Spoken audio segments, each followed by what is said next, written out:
So I try to avoid talking about current events on this channel on purpose. I don't like doing it.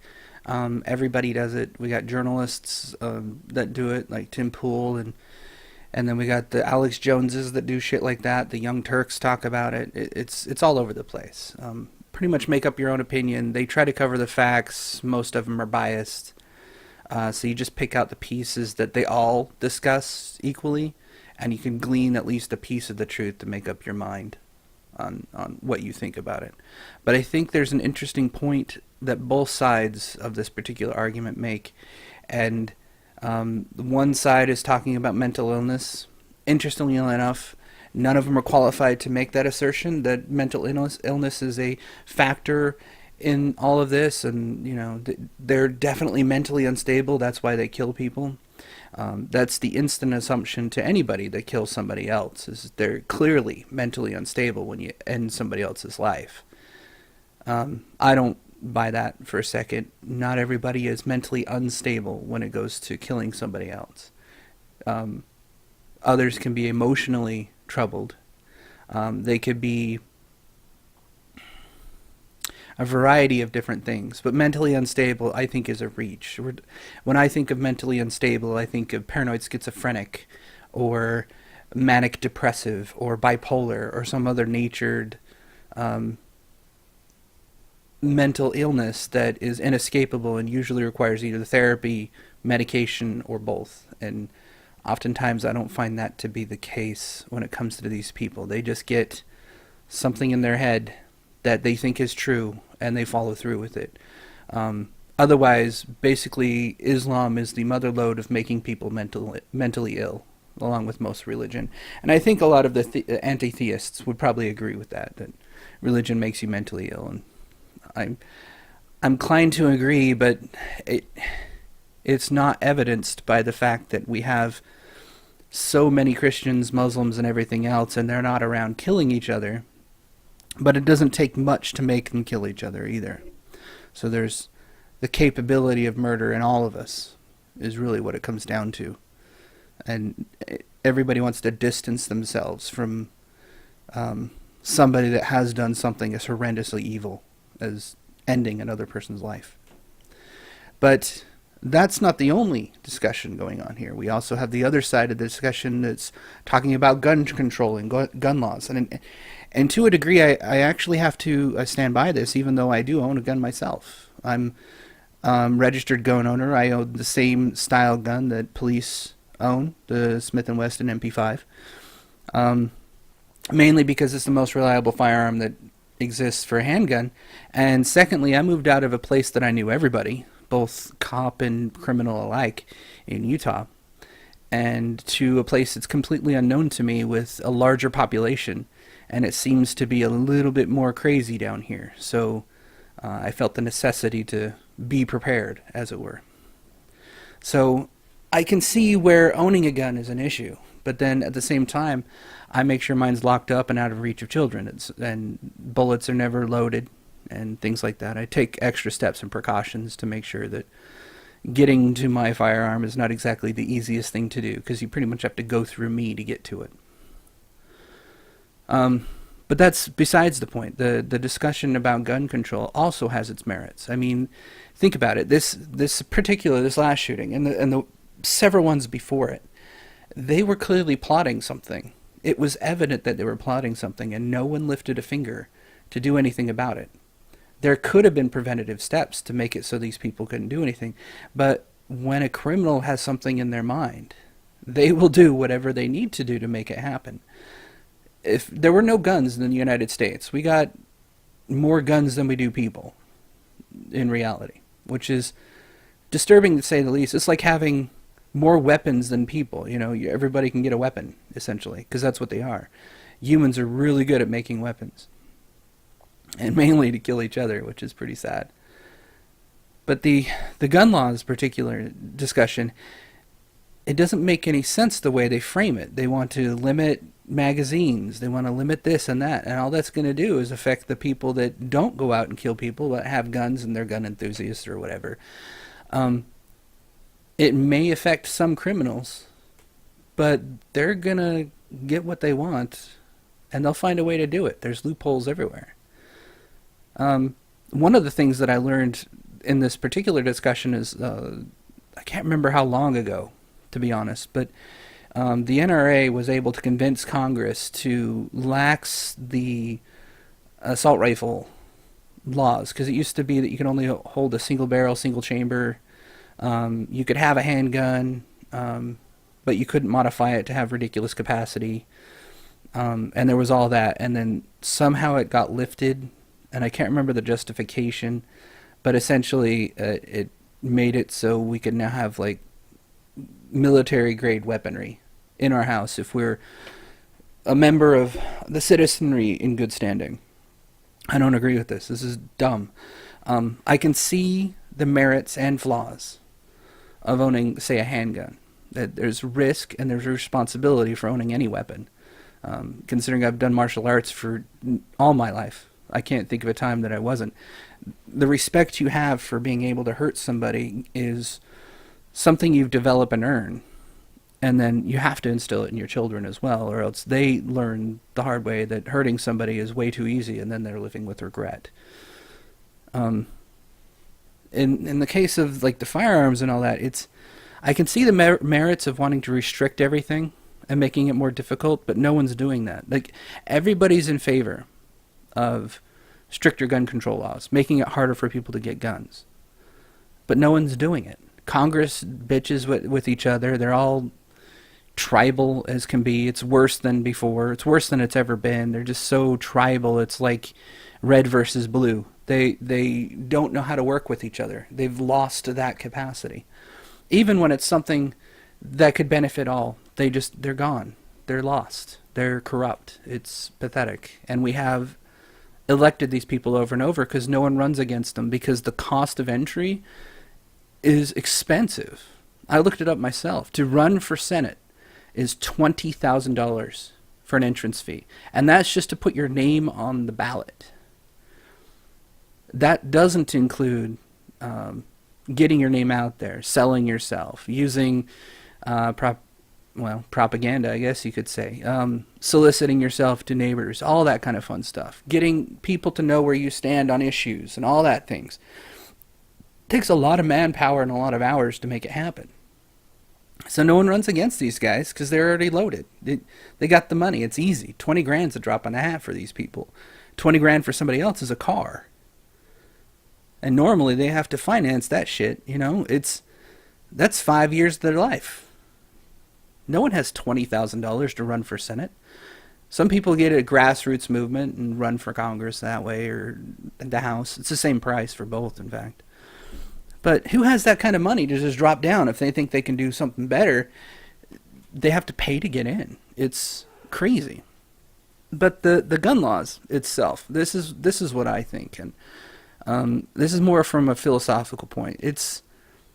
I could see restricting it back to the way it used to be. Handguns, and no one can own more than 2 magazines at any given time. And they have to be standard. You can't modify them. So that closes all modification shops. They're screwed. And then single barrel hunting rifles, where you have to reload. It's non-magazine hunting rifles, single chamber. Going back to that, or restricting them entirely, and why don't you go get yourself a bow and arrow and figure out how to hunt like a real man, rather than being a pussy and shooting things from 1,000 yards away. But that's a different story. I've never actually hunted in my life either, because I don't like the idea of killing wild animals. It doesn't appeal to me. But anyways, the gun debate, I could see limiting things. What could have happened in this situation is there was a bunch of red flags. A ton of red flags. Not a single one of them warranted people to put him on a hot list of no purchase. And I say, why not? I mean, he was reported to the FBI. His name was out there. They had him expelled from school multiple times. He had done things, apparently, that have red flag warnings that he's going to kill some people. His social media was covered in it. He was on the radar. but no one lifted a finger. Why? See, that needs to change. That when the red flags are there, regardless of your age, and it should carry through, in fact, and the only way that you can get off of this shit list, is the best way to put it, is to go through actual therapy. And then maybe. In fact, I don't think you should even get off of it then, because the potential of relapse into dark thoughts and chaotic things is easy, because we all have that capacity within us, which is pretty messed up, to say the least. But with all those red flags, it could have been easily preventable. He could have been everyone would refuse to sell him. He'd find a way anyways. It'd be purchased illegally, and there's nothing we can do about that.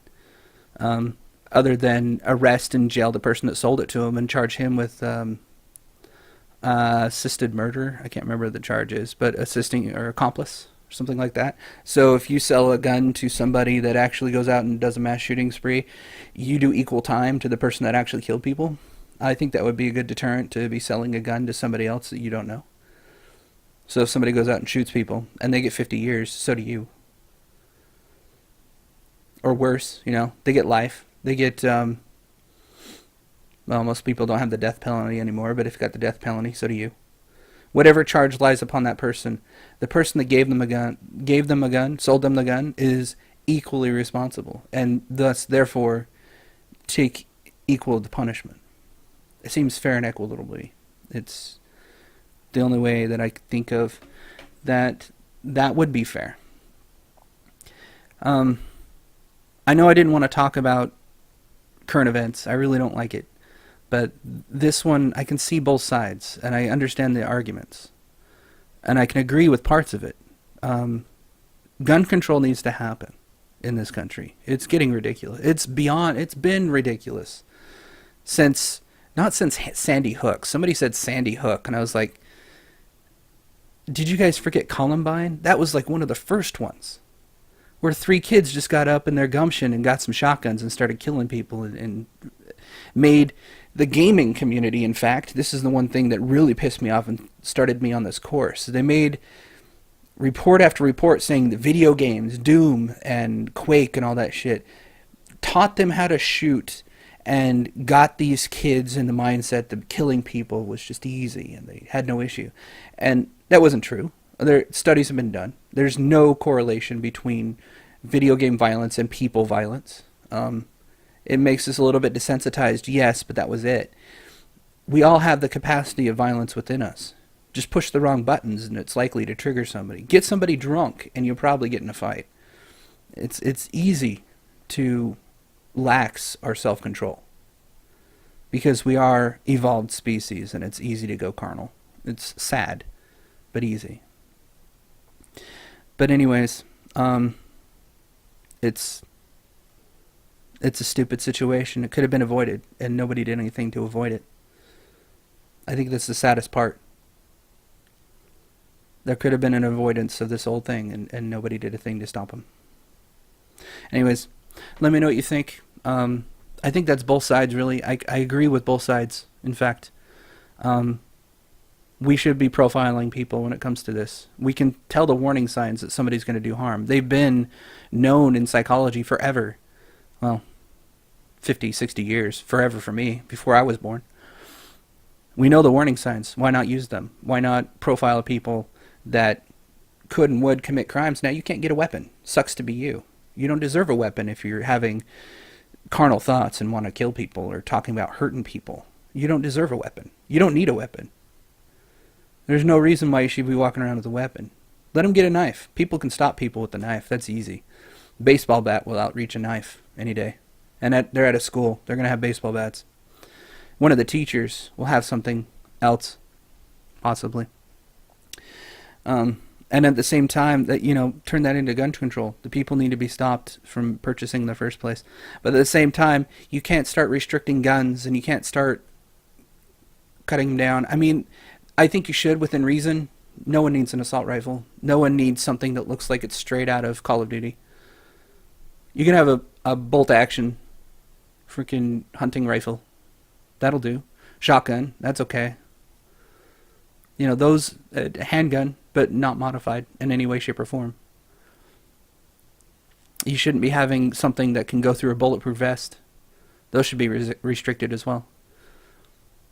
Because the cops, people wonder why the cops go into a situation and get in trouble for roughing people up.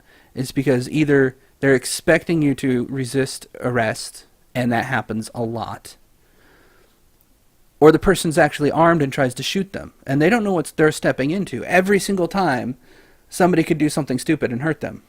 And you try living through that stress every single time you pull somebody over, every single time you go and do a call.